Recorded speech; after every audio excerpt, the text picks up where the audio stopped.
Aujourd'hui, nous allons parler du mot maison. Connaissez-vous le mot maison en hébreu?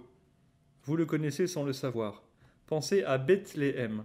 Bethléem, la maison du pain. Beth, c'est maison en hébreu. Il y a aussi Béthanie. Voilà, vous connaissez tous maintenant le mot maison en hébreu. Baït ou Beth.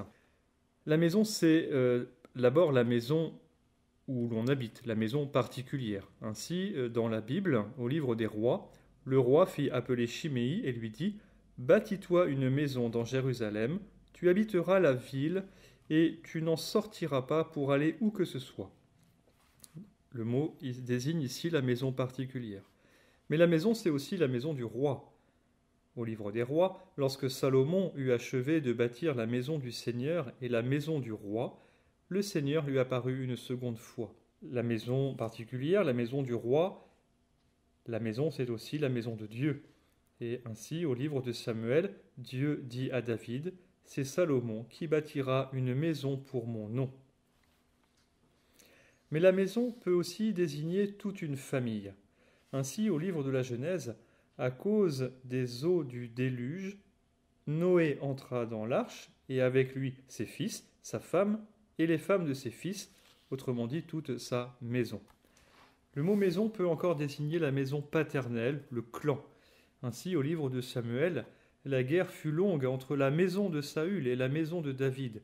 David ne cessait de se renforcer, la maison de Saül ne cessait de s'affaiblir. Enfin, la maison peut encore désigner une dynastie princière. Au livre des rois, le roi Salomon dit « Maintenant, par l'avis du Seigneur, lui qui m'a affermi en me faisant asseoir sur le trône de David, mon père, et qui m'a fait une maison, c'est-à-dire qui m'a introduit dans une lignée royale, comme il l'avait dit. » Voyez que la maison a dans la Bible un sens très large et rejoint vite la notion de sacré.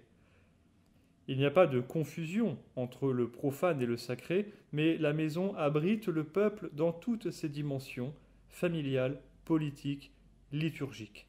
La maison, c'est sacré. Pensons à Jésus qui rencontre Zachée.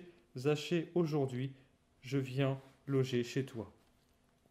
Il faut être privé de maison pour comprendre que la maison, c'est sacré. C'est l'expérience subie de ceux qui n'ont pas ou qui n'ont plus de maison.